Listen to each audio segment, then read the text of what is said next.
Now let's integrate this function.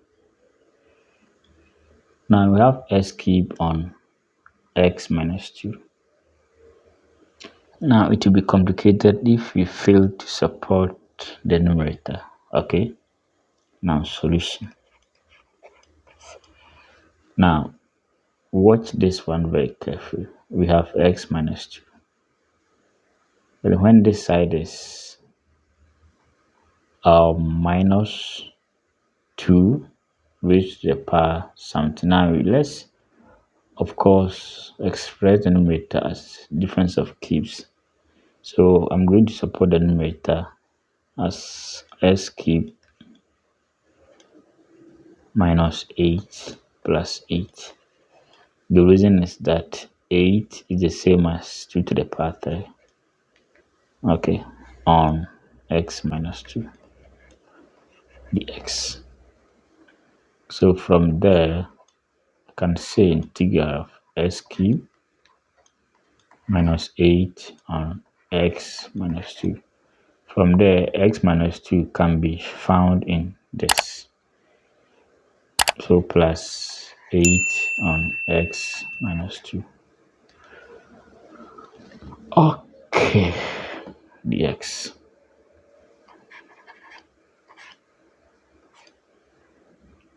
Now from there, we can have s cubed minus 8. Remember, s cubed minus y cubed is the same as x minus y.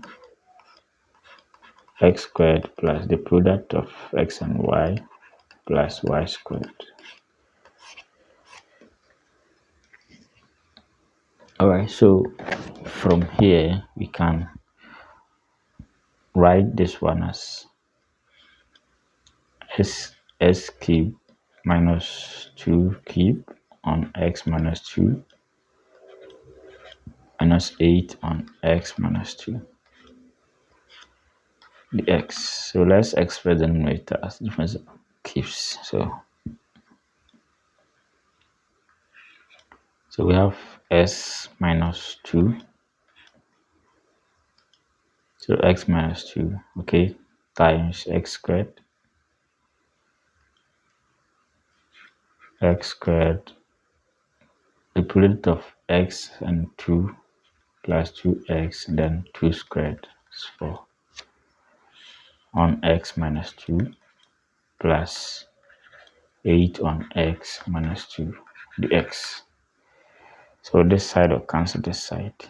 I will have it integral of x squared plus 2x plus 4 plus 8 on x minus 2 dx.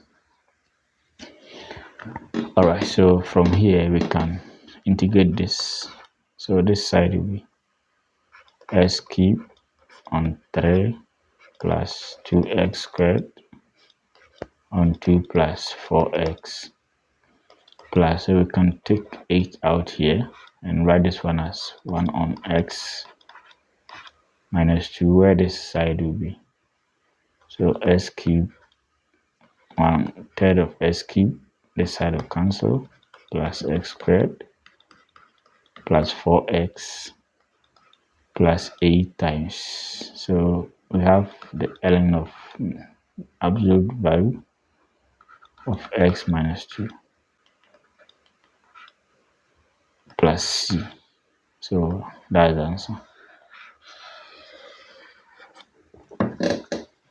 Alright, so that's that.